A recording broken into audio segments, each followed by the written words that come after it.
Not having enough money is always challenging. Being an acting city clerk of a small city in Kansas. That small city had 8 emergency FEMA grants open that nobody was running. I dug in, learned on the job. That was about $900,000 in funding through all the projects, and I managed all of those to completion. Within 6 months, I'm at the place with my business where I'm not necessarily worried about the next grant, right? Have you ever been voluntold or volunteered for something at your job that wasn't quite in your job description? That's how Christy got into grant writing. Knowing nothing about grant writing, she dove head straight into federal grants and after a while realized she loved it. She said, "You know what? I'm enjoying grant writing so much more. Could I make this a business?" And that's when she found the collective. When Christy joined the collective, she had 1 client. 6 months later, yes, 6 months, she has 10 clients and is on track to beat her goal, which was $150K in her first year. We are so excited for you to hear a little bit about her story. Welcome, Christy.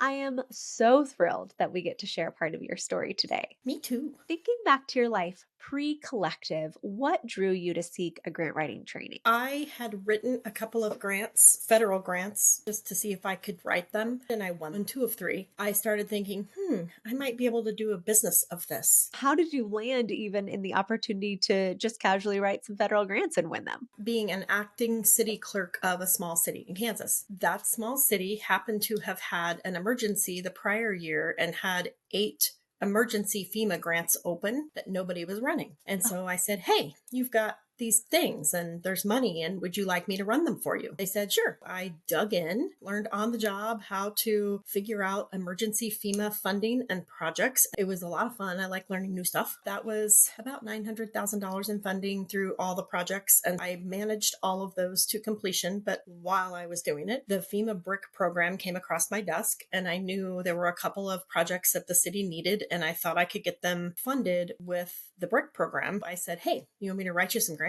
And they said, sure. I wrote 3 LOIs in August, and they were all 3 selected to go to full application. Wrote them within a month and a half, which I'm learning is somewhat insane. The grants took 2 years to award. I ended up needing work when they were awarded, and I'm like, this grant writing thing, it might be something, but I don't know how to monetize it. I don't know the business model around it. Thus, learn grant writing. Did you identify with the term entrepreneur? You said you owned a couple of businesses before this. I think I'm embracing it more. The reason I've been an entrepreneur is because I had other goals. It wasn't that I want to be an entrepreneur. It's that I wanted to stay home while my kids were in school. Entrepreneurship requires the capacity for risk taking and the capacity to kind of swing by the seat of your pants and the capacity to wear a lot of hats at once. And I have been able to do that my many careers. So I feel like all of that experience, if you are an entrepreneur, it just layers on top of each other. 100%. You started with 1 client, the city, managing and writing grants. Now tell us what's happening. I started with 1 client, was managing their grants. I applied for 5 and won 4. I'm managing the 4 grants and the projects for them. What I'm most proud of is that I got laid off in the tech industry in August of 2023 and was looking for a job.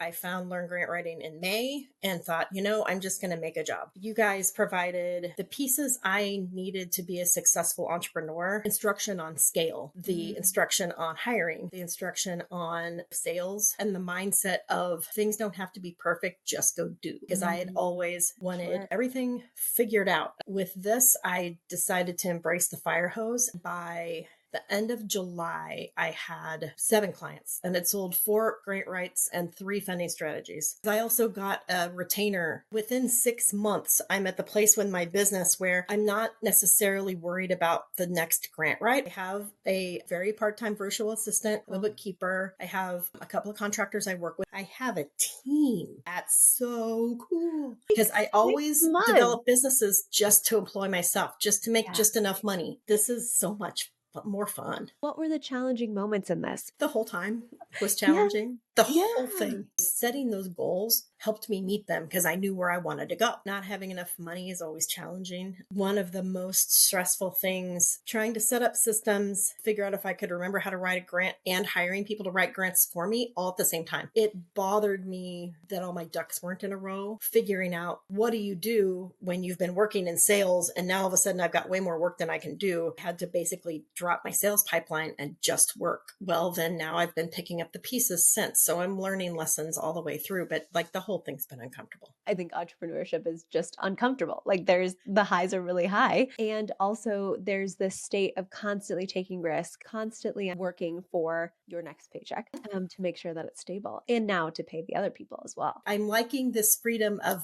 there's the pressure always of needing to perform, but I'm also liking the freedom of being able to pick who I work with and pick when I work and where I work from.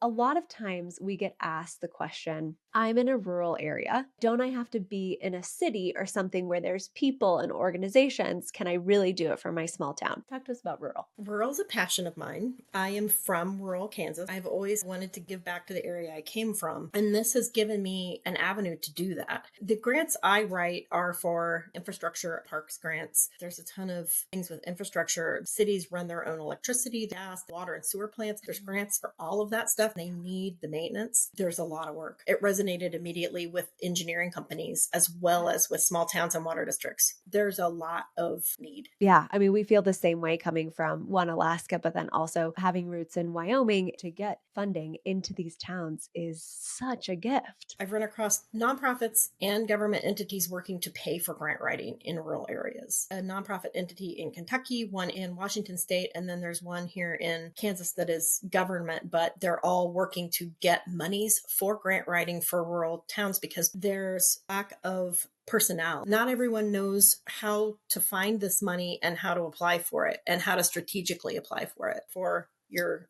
rural grant writer that wants to know if they can get into grant writing, it could be paid for. The more we can also help people who want to stay in their hometown, have skills that also challenge them or that they want to do and feel like they could only do in a big city. How exciting to actually give that back to the rural communities. Well, and grant writing you can basically do from wherever. I do find that sales in person, especially with the clientele that I work with, like cities, they want to talk to you. Tuesday, I drove 3.5 hours, had dinner, was in front of a city council for 11 minutes, sold a $5,000 funding strategy, and drove 3.5 hours home. And it was completely worth it. Rapid fire questions. What is one word to describe your dream lifestyle? Choice. Next vacation spot. Malaysia. Favorite podcast. The Kelsey Brothers one. What are you reading right now? I am reading 2 times to 10 times. I'm reading The Gain and the Gap. Last TV show you binged. Bridgerton. What is your superpower? I understand complex systems and concepts quickly. You are a powerful woman. When you set your mind to something, you do it. When you joined the collective, what was the pain you were feeling? I was feeling frustration in having put in a ton of applications for a tech job that I was well overqualified for and not getting interviews. I just decided I can't figure this grant writing thing out. Let me go see if I can find someone else that can. And I started with the free videos and a lot of it resonated. The more I read, the more I figured out that I really needed the stuff that you could teach. The price point, I would not typically have added a large monthly expense unemployed. It was investment in me and investment in education, and it's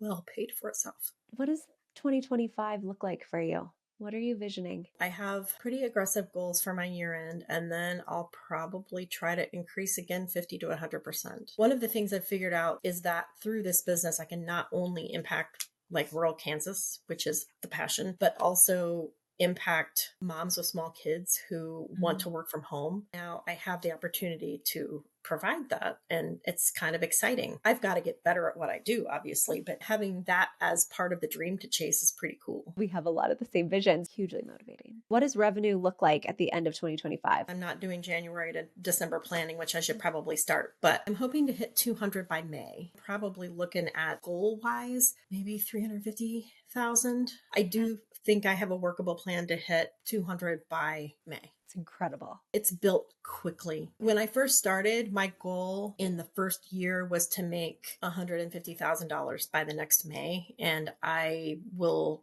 completely be exceeding that. Congratulations. Thank you. You made the investment in yourself and then you showed up for yourself. Because lots of Yeah. us make investments in ourselves, but very rarely, and this is where the magic happens, is when we show up consistently. And look at it. I mean, you've Yeah. manifested this so gorgeously. Thank you, Christy. Thank you for sharing parts of the story. I cannot wait for spotlight number 2, where we're blowing all of this out of the water. I am very inspired by your ability to show up for yourself and to learn anything and be up for anything. So thank you. Thank you for giving me the opportunity. That's really kind of you.